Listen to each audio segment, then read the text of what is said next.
যে এসএইচজি গ্রুপের এখন আমাদের এখানে আগে 4000-এর বেশি লোক ছিল না ত্রিপুরাতে, এখন কত হয়েছে?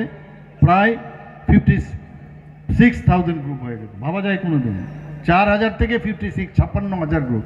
এতে করে কত মহিলারা এর সাথে যুক্ত হয়েছে? 5.5 লক্ষ মহিলা এখন যুক্ত হয়ে গেছে।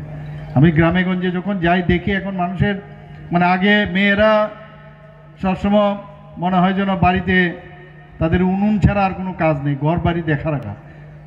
পাশাপাশি এখন ওরা সেই জিনিসটা পাচ্ছে, এখানে শহরও হচ্ছে, আমরা গ্রামে গঞ্জেও হচ্ছে।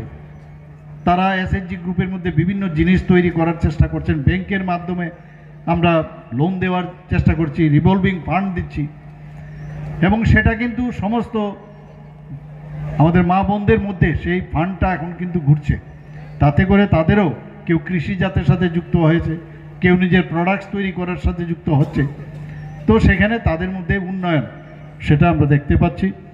আমরা সবাই জানেন, বিশেষ করে মেয়েদের জন্য আমরা 50% যদি সরকারি কোনো মার্কেট হয় সেখানে 50% মেয়েদের জন্য আমরা রেখেছি। শুধু তাই নয়, আপনারা জানেন যে যেখানে কোনো জমি যদি কিনতে হয় সেখানে যাতে মেয়েদের নামে, নিজের স্ত্রীর নামে বা নিজের মেয়ের নামে, নিজের বৌমার জন্য যাতে করা হয়, তার জন্য 1% রেজিস্ট্রি আমরা কম রেখেছি সেখানে।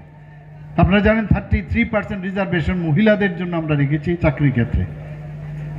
এবং এখন বিভিন্ন জায়গায় যেভাবে মেয়েরা ডেভেলপ করছে, আমাদের ত্রিপুরার থেকে অনেক মেয়ে এখন পত্রপত্রিকা আমি দেখি কেউ মানে রেলগাড়ির মানে ড্রাইভার হচ্ছেন, কেউ পাইলট হচ্ছেন, এয়ারক্রাফটের পাইলট হচ্ছে। 137 জন, আমি সেদিন প্যারেডে আমি গিয়েছি, আমাদের মেয়েরা সেখানে টিএসআর এর মধ্যে যুক্ত হয়েছে। মেয়েদের সুরক্ষার জন্য সমস্ত ডিস্ট্রিক্টে শুধু মেয়ে দ্বারা পরিচালিত উইমেন পুলিশ স্টেশন আমরা করেছি।